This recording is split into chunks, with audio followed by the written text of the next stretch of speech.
Fue en algún momento después de las 3 de la mañana del 3 de julio de 1996 cuando Dana Rawlings conducía por la carretera con sus amigos. Acababa de empacar después de ser disc jockey en un club y después de dejar a algunos de sus amigos, solo esperaba tener una noche de descanso tranquila. Ferry Ridge Road estaba débilmente iluminada, y Dana iba por la tranquila calle cuando sus faros captaron algo a la distancia. Su primer pensamiento fue que era un animal atropellado, pero algo le dijo a Dana que debía mirar más de cerca, así que lo hizo. Lo que vio cambiaría su vida para siempre. Alguien estaba luchando por mantenerse con vida, pero no era un animal, era una joven acurrucada en una bola, tratando de hablar, pero sus palabras no salían, estaba llorando. Las lágrimas corrían por su rostro, y ella miraba a Dana, suplicándole silenciosamente que la salvara. Los amigos de Dana corrieron inmediatamente a la cabina telefónica más cercana. Era 1996, así que los teléfonos móviles eran una rareza. Se quedó atrás con la chica y le aseguró que todo iba a estar bien. La chica continuó sollozando, pero él hizo todo lo posible para asegurarle que la ayuda estaba en camino y que todo iba a estar bien. Pronto, escuchó sirenas a lo lejos, pero también sintió que el cuerpo de la chica se enfriaba. Y en cuestión de minutos, Dana supo que ella se había ido. Pero lo que él no sabía era que su nombre era Rebecca Middleton. Él no sabía que ella solo tenía 17 años cuando su vida le fue arrebatada. Tampoco sabía que ella estaba en Bermuda de simple vacación. Esta es la historia de cómo unas vacaciones en Bermuda se torcieron tan rápido y cómo una joven llamada Rebecca quedó atrapada en esta horrorosa ola de tragedia.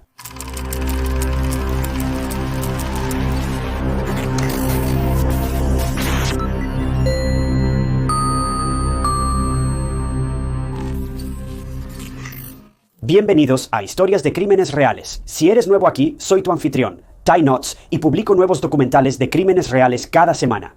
Así que, si estás viendo este video, eso significa que probablemente estás interesado en crímenes reales, y eso es prácticamente todo lo que hacemos aquí. Así que asegúrate de presionar ese botón de suscribirse, es totalmente gratis y simplemente te avisa cuando publico nuevos videos. Rebecca Middleton vivía en Belleville, Ontario, con sus padres, Cindy y Dave Middleton, y sus hermanos mayores, Matthew y Mark. Asistió a la escuela secundaria Centennial en Belleville, y se la describía como una buena estudiante en general. Una cosa sobre Rebecca es que le encantaba divertirse, y era una persona muy alegre en general, pero también era muy cautelosa. Aunque era bastante extrovertida, su padre Dave la describió como astuta, y él no tenía que preocuparse porque ella se metiera en problemas. Trabajaba en una gasolinera local, y todos pensaban que este era el trabajo perfecto para ella en este momento. Saludaba a la gente con una cálida sonrisa, y en general era bastante útil. Rebecca también tenía un gran grupo de amigos. Las pijamadas en las casas de sus amigos eran la norma para ella, y también le encantaba pasar tiempo con su familia, ya sea simplemente viendo películas con ellos o saliendo a comer. También era una chica amante de la naturaleza de principio a fin. En lugar de quedarse encerrada en casa, prefería el esquí acuático, la navegación y el campismo. Era aventurera y le encantaba experimentar cosas nuevas.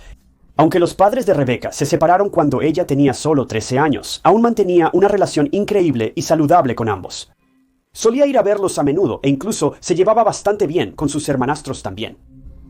También tenía una mejor amiga desde que tenía 6 años, y su nombre era Jasmine Meads. Estas dos eran inseparables desde el día que se conocieron. Literalmente hacían todo juntas, y eran más como hermanas que amigas. Bueno, con esto en mente, cuando Rebecca terminó el 11º grado, sus padres la sorprendieron con un regalo. Pero no era un regalo ordinario, era un viaje de 6 semanas a Bermuda con su mejor amiga, Jasmine. Este era literalmente el regalo perfecto para Rebecca. La divertida y amante de la naturaleza Rebecca no podía esperar para esta nueva aventura en su vida. Y con su mejor amiga a su lado, estaba a punto de tener las mejores 6 semanas de su vida. Bermudas se encuentra a unos 640 millas de la costa de Carolina del Norte, por lo que está bastante lejos de América del Norte, y parecía que estaba a medio camino alrededor del planeta desde donde Rebecca vivía en Ontario. Es un lugar conocido por sus playas de arena rosa, clima tropical y un archipiélago compuesto por 181 islas separadas. Así que este era el lugar donde Rebecca iba a pasar 1 mes y medio con su mejor amiga. Ahora, las dos no iban a estar solas. Afortunadamente, el papá de Jasmine, Rick, vivía en Bermuda con la madrastra de Jasmine, y Jasmine los visitaba frecuentemente allí. Así que tenían supervisión de adultos, lo que significaba que iban a estar seguras y a salvo mientras exploraban las playas, tomaban fotos y se divertían como nunca antes. No era como si los padres de Rebecca simplemente la estuvieran enviando a lo desconocido. Pero el problema era que, aunque Rebecca estaba emocionada por el viaje, nunca podría haber adivinado que este viaje único en la vida sería el último.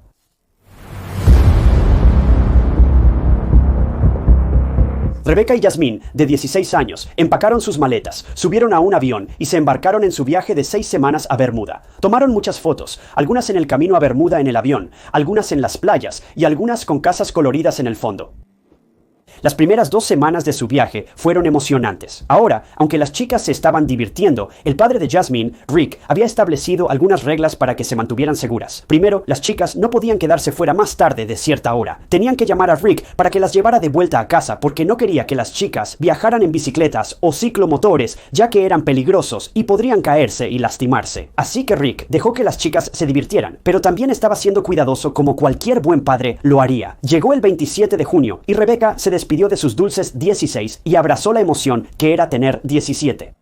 Y así, junio terminó y llegó julio. Y el 2 de julio de 1996, las chicas tenían planes de encontrarse con un grupo de chicos en un pub llamado White Horse Tavern. Rick había dejado a las chicas y también sabía que iban a estar con los chicos, así que no es como si Rebecca y Jasmine se escabulleran para encontrarse con ellos o algo así. Los chicos eran en realidad del Reino Unido y estaban en Bermuda para las vacaciones de verano. Eran cercanos en edad y rápidamente se hicieron amigos. Ahora, las chicas tenían un toque de queda a la 1 de la madrugada y poco antes de la medianoche la fiesta continuó en la casa de uno de los chicos. Pero lo que Rebecca y Jasmine no se dieron cuenta fue de lo tarde que se había hecho. Era más de la 1 de la madrugada, y naturalmente, las chicas tenían miedo de meterse en problemas con Rick. No querían llamar a Rick porque les daría el discurso habitual sobre los toques de queda y no darse cuenta de la hora, así que su mejor opción era simplemente llamar a un taxi. Pero incluso eso no llevó a ninguna parte. Intentaron llamar a un taxi, y después de más de 1 hora no había señales de él, y estaba lloviendo a cántaros. Las chicas estaban fuera de la casa de los chicos, llamando constantemente a este servicio de taxi, pero no apareció. Mientras Rebecca y Jasmine esperaban en la acera alrededor de las 3 de la mañana, una motocicleta pasó junto a ellas. El conductor llamado Dean se detuvo y comenzó una conversación casual con las 2 chicas. Ahora, Dean era inofensivo e incluso ofreció llevar a las chicas. Pero al mismo tiempo, otra motocicleta se detuvo frente al trío, y esta vez eran 2 hombres los que se bajaban de ella. Todos comenzaron a charlar, y el conductor de la segunda motocicleta parecía extrañamente interesado en Rebecca. Jasmine vio al chico jugando con el collar de Rebecca, que era un regalo de Jasmine, y fue entonces cuando los 2 chicos ofrecieron llevar a las 2 jóvenes en su motocicleta. Rebecca y Jasmine no se subieron inmediatamente a la parte trasera, sin embargo, estaban aprensivas. Sabían que no era seguro aceptar un viaje de prácticamente desconocidos. Pero después de mucho convencer y darse cuenta de que no tenían muchas otras opciones para volver a casa, las chicas accedieron. Jasmine se subió a la parte trasera con Dean y Rebecca con los otros 2 hombres y comenzaron a conducir. En algún momento, Jasmine le suplicó a Dean que redujera la velocidad porque se estaba asustando y Dean lo hizo, pero los otros 2 conductores pronto cogieron más velocidad, tomaron un camino diferente y en cuestión de segundos, Jasmine y Dean perdieron de vista a la motocicleta y finalmente a Rebecca. Un tiempo después, Jasmine llegó a casa y esperaba que Rebecca ya estuviera allí también, pero no lo estaba. Buscó por todas partes e incluso esperó un par de minutos antes de que sus nervios y ansiedad se apoderaran de ella. Y no vio otra opción más que despertar a su padre y decirle que Rebecca no había llegado a casa. Rick se levantó de inmediato y los 2 se subieron al coche y condujeron de calle en calle llamando a Rebecca con la esperanza de que estuviera en algún lugar. Pero tristemente, ella no estaba. También pasaron junto a una ambulancia y algo en el estómago de Jasmine le decía que esto no era una buena señal. Pero aún así, no detuvieron su búsqueda de Rebecca. Lo que Jasmine no sabía es que su intuición era correcta. Jasmine y Rick buscaron a Rebecca toda la noche, pero sin éxito. Así que Rick llamó inmediatamente a los investigadores para reportar a Rebecca Middleton, de 17 años, como desaparecida. Pero los detectives no presentaron un informe de personas desaparecidas, porque no habían pasado más de 24 horas desde que Rebecca desapareció. Es una historia tan antigua como el tiempo. Todos saben que eso de las 24 horas no es una ley real. Pero si los oficiales se niegan a tomar un informe, ¿qué puedes hacer realmente? Para cuando involucras a abogados y a los de arriba, probablemente ya hayan pasado 24 horas de todos modos. Pero antes de que Rick pudiera siquiera objetar lo que los detectives le estaban diciendo, fue interrumpido y puesto en espera. Después de 1 minuto o algo así que pareció una eternidad, los investigadores le dijeron a Rick que necesitaban ir a Ferry Ridge Road para encontrar a Rebecca. Ahora, este detalle me parece un poco extraño. Simplemente parece raro que la policía le diga a los amigos de la víctima dónde van a investigar. Pero quizás hay más en la historia que no se hizo disponible para el público. Realmente no lo sabemos, pero sin dudarlo Rick y Jasmine se dirigieron a su destino y Jasmine estaba en vilo. Le estaba haciendo a su papá 1.000.000 de preguntas por minuto y cuando llegaron al área las cosas no parecían buenas. Había oficiales de policía, cinta amarilla, luces rojas y azules por todas partes.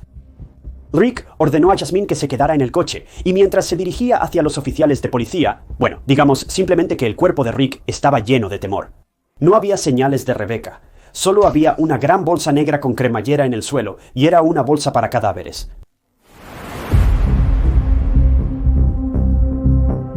Cuando Rick finalmente llegó a la escena, los investigadores preguntaron si podría ser capaz de identificar el cuerpo de una joven que acababan de encontrar. Rick aceptó. Pero tan pronto como se acercaron a la bolsa, Rick cayó de rodillas porque estaba mirando directamente a una Rebecca inerte y golpeada. Rick, quien se suponía que debía mantener a salvo a Rebecca y Jasmine, no sabía cómo transmitir esta trágica y devastadora noticia a los padres de Rebecca. Estaba simplemente destrozado, abrumado por la culpa y traumatizado. En la mente de Rick era su trabajo mantener a Rebecca a salvo, y había fallado. Los padres de Rebecca estaban viviendo su peor pesadilla hecha realidad. Cada padre tiene ciertas dudas sobre permitir que su hijo adolescente se vaya de viaje. Pero escuchar que la vida de su hija fue arrebatada de manera tan brutal e insensata en un viaje que se suponía era un regalo de cumpleaños de sus padres, ese es el tipo de dolor con el que no pueden vivir. Los padres de Rebecca quedaron desorientados, impactados y confundidos todo a la vez. No podían creer lo que estaban escuchando, pero cuando la realidad se asentó, fue entonces cuando supieron que su mundo nunca volvería a ser el mismo. ¿Cómo una noche divertida tomó un giro tan inquietante? ¿Quién le hizo esto a Rebecca? Y más importante aún, ¿quién encontró a Rebecca? Bueno, fue otro extraño. Verás, el disc jockey local llamado Dana Rawlins estaba conduciendo por Ferry Ridge Road alrededor de las 3:30 de la mañana. Y algo al lado de la carretera le hizo pisar los frenos. Cuando se acercó más, era la joven que aún estaba viva, pero gravemente herida. Y cuando digo gravemente herida, lo digo en serio. Tenía heridas por todo el rostro y el cuello, y luchaba por respirar. Lo que le hicieron a esta chica es indescriptible. Dana recordó la expresión en el rostro de la joven. Estaba desconcertada de dolor y horror. No podía hablar, pero Dana sabía que necesitaba ayuda. Así que él presionó sus heridas mientras sus amigos llamaban a los servicios de emergencia. Demandó a la joven y le dijo que se quedara con él y que la ayuda estaba en camino. Pero tristemente ella no pudo ser salvada y Dana vio la vida abandonar sus ojos. No había pulso y la joven había sucumbido a sus heridas. Fue entonces cuando finalmente llegaron los detectives y los servicios de emergencia. ¿Y recuerdas esa ambulancia que pasó a Rick y Jasmine? Bueno, en ese momento se dirigía directamente hacia Rebecca. Los investigadores interrogaron a Jasmine para obtener la línea de tiempo de los eventos que se desencadenaron la noche en que Rebecca desapareció. Les contó sobre cómo tomó un ascensor de dos extraños en una motocicleta y cómo se separaron. Así que los investigadores sabían que esos dos hombres misteriosos eran los principales sospechosos. Afortunadamente, el motociclista solitario que llevó a Jasmine, Dean, pudo identificar a los dos hombres que llevaron a Rebecca. Eran Kirk Mundy, de 21 años, y Justice Smith, de 17 años. Un hombre también se presentó y confirmó que vio a los dos hombres ensangrentados en el mismo lugar donde finalmente se encontró el cuerpo de Rebecca. El hombre también pudo reconocer a los dos hombres como Kirk y Justice. Entonces, parece un caso bastante claro y cerrado. Hay muchos testigos. Los sospechosos han sido identificados. Rebecca podría obtener justicia, ¿verdad? Bueno, tristemente, el Departamento de Policía de Bermuda arruinaría la investigación y todo lo que siguió, y realmente es el ejemplo principal de una mala decisión tras otra. El cuerpo de Rebecca fue llevado a una autopsia y los resultados fueron absolutamente desgarradores. Tenía más de 30 heridas en su cuerpo, y lo que es peor, se aprovecharon de ella. Pensar en lo que Rebecca debe haber pasado durante sus últimos momentos es simplemente devastador. El ácido desoxirribonucleico encontrado en el cuerpo de Rebecca fue enviado para pruebas, pero fue entonces cuando el Departamento de Policía de Bermuda cometió un grave error. Ahora, no me preguntes por qué, pero la policía estaba segura de que Justice se impuso a Rebecca. Los investigadores pensaban que Justice era el agresor, mientras que Kirk era el cómplice. Ahora, ¿cómo llegaron a esa conclusión? Sinceramente no lo sé. No había ninguna evidencia para probar esto, pero la policía simplemente estaba sacando conclusiones por razones que no están claras, así que en lugar de esperar a que regresaran los resultados del ácido desoxirribonucleico, que probaría 100% quién fue el que se aprovechó de Rebecca, la policía le ofreció a Kirk un acuerdo de culpabilidad. La policía quería que Kirk se declarara culpable de ser cómplice después del hecho y testificara contra Justice en el juicio. Kirk aceptó el acuerdo, lo que significó que solo fue condenado a 5 años de prisión. Si pensaba que eso era lo suficientemente malo, entonces espera porque hay más. Los resultados del ácido desoxirribonucleico llegaron más tarde, y el ácido desoxirribonucleico encontrado en el cuerpo de Rebecca pertenecía a nadie más que a Kirk. Así que probablemente él fue quien profanó a Rebecca, no Justice, Kirk. Pero el problema es que la policía ya había firmado el acuerdo de culpabilidad. El juicio ya había terminado. Así que independientemente de lo que Kirk haya hecho, no se le podría volver a sentenciar. Para agregar sal a la herida, debido a que el ácido desoxirribonucleico pertenecía a Kirk, Justice, el cómplice, fue simplemente liberado. Estaba libre para irse sin ningún castigo. Los locales estaban naturalmente furiosos. Los investigadores estaban arruinando esto paso a paso, y el público estaba hirviendo de ira. No querían que 2 hombres violentos recibieran simples palmadas en la muñeca por llevar brutalmente a una joven indefensa a la muerte. Los lugareños presionaron a la policía para que los acusara a ambos de asesinato, pero debido a las leyes de doble riesgo, básicamente una persona no puede ser juzgada 2 veces por el mismo delito. Así que Kirk se fue con una condena de 5 años y no se le pudo acusar de nuevo.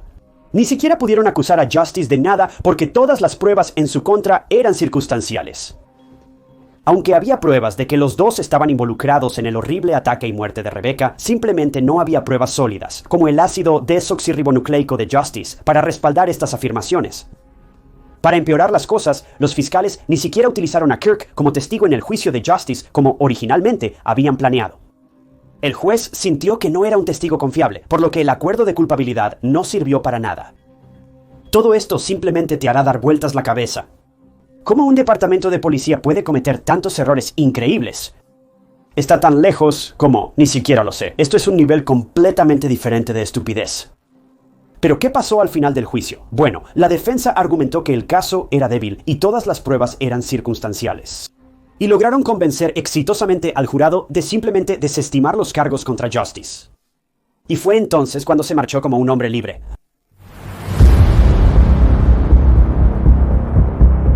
La familia Middleton quedó devastada por la decisión del jurado. El sistema de justicia acababa de dejar a uno de los 2 asesinos caminar libremente sin ninguna consecuencia. Bueno, ni siquiera sé si podrías contar los 5 años que Kirk recibió como una consecuencia tampoco.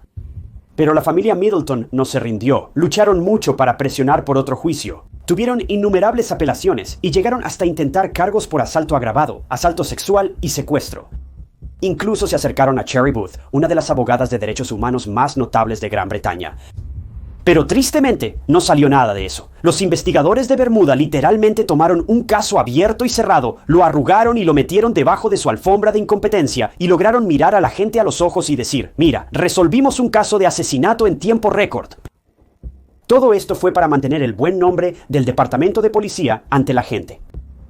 Bueno, tanto por proteger su imagen, porque todos estaban horrorizados y disgustados por las acciones de la policía de principio a fin. Pero aún así, la historia no ha terminado y empeora. La mamá de Rebecca, Cindy, solicitó un pago de $100,000 a la policía de Bermuda por someterlos al peor trauma posible con su supuesta investigación. Pero ¿cuánto dinero recibió la familia Middleton al final? Una asombrosa y sorprendente cantidad de $2,840. Si estás pensando que me falta un 0 o 2, bueno, no es así. Esto es literalmente cuánto pagó el departamento de policía a la familia Middleton. La vida de su hija y el dolor de su familia valían menos de $3,000. Como una forma de salvar la cara, el departamento de policía de Bermuda trabajó en desenterrar más pruebas contra Kirk Mundy y Justice Smith. Y resulta que Kirk estaba en realidad en libertad bajo fianza por robo a mano armada cuando él y Justice se cruzaron con Rebecca. Así que se demostró que estos hombres eran violentos, habían tenido encuentros con la ley antes del horrible y fatal ataque a Rebecca. Ahora, al final, Kirk fue condenado a 15 años adicionales de prisión por ese cargo de robo. Pero eso es simplemente risible en este punto. 5 años por aprovecharse y asesinar a una chica de 17 años y 15 por robo. Hasta la fecha, Kirk Mundy está fuera de prisión y acaba de ser deportado de vuelta a Jamaica, de donde originalmente venía. Un asesino anda suelto en las calles de Jamaica. Ni siquiera quiero pensar en lo que podría estar haciendo allí. ¿Pero qué hay del otro tipo, Justice? Bueno, él tampoco era el cómplice inocente o el espectador, porque en 2003 se informó que Justice fue arrestado por atacar a una mujer con un arma fuera de un club. Fue condenado a 18 meses de prisión. Eso es 1 año y medio por atacar a una mujer, lo cual es igualmente horroroso. Y realmente espero que esa pobre mujer se esté recuperando de este trauma. ¿Pero qué pasó en el caso de Rebecca? 0 años. Nada. Este caso te romperá el corazón y aumentará tu presión arterial al mismo tiempo. ¿Cómo pueden los investigadores arruinar tan mal una investigación de homicidio? Ahora lo entiendo. Bermuda tiene una tasa de delincuencia relativamente baja. Es posible que la policía realmente no sepa qué está haciendo cuando ocurre un crimen terrible como este. Pero, ¿me estás diciendo que no hay oficiales de policía competentes y experimentados en ese departamento que al menos puedan seguir el protocolo general o al menos entender la ley antes de actuar sobre las cosas? Dave y Cindy tienen que vivir sin su hija por el resto de sus vidas.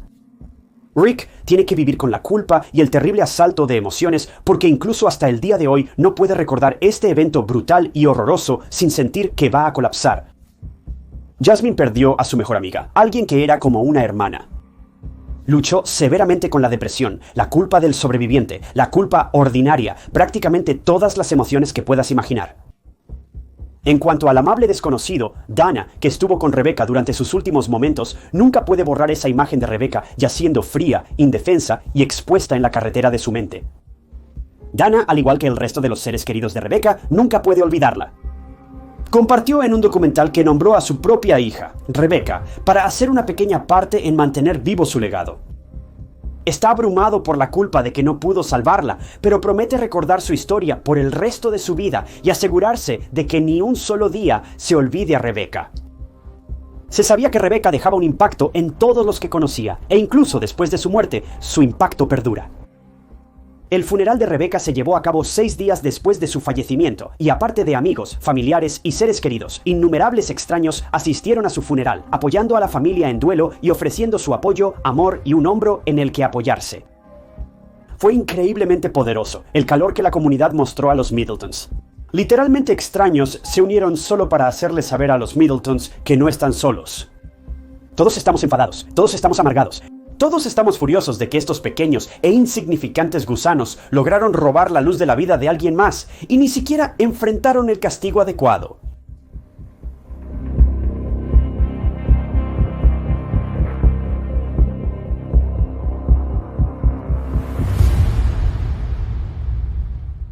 Gracias chicos por sintonizar otro episodio de Historias de Crímenes Reales. Quiero dar un agradecimiento especial a algunos miembros del canal, incluyendo a Lisa Eckert, Terena Ochoa y Melissa Book. Si también quieres convertirte en miembro del canal, tendrás acceso a nuevos videos, a veces días o semanas antes de que se suban al público. Y es una excelente manera de apoyar al canal y ayudar, y realmente aprecio a todos ustedes que han decidido hacer eso. Si quieres unirte, puedes hacer clic en ese gran botón de unirse debajo del video o encontrar el enlace en la descripción. Y no olvides, las camisetas de True Crime Stories también están disponibles ahora. Puedes conseguir una de esas desde el enlace en la descripción también. Pero como siempre, si disfrutaste este video, revisa este otro caso interesante que cubro. Y no olvides suscribirte. Es totalmente gratis y simplemente te mantiene al día con todos mis videos futuros. Pero mi nombre es Ty Notts. Nos vemos en las noticias.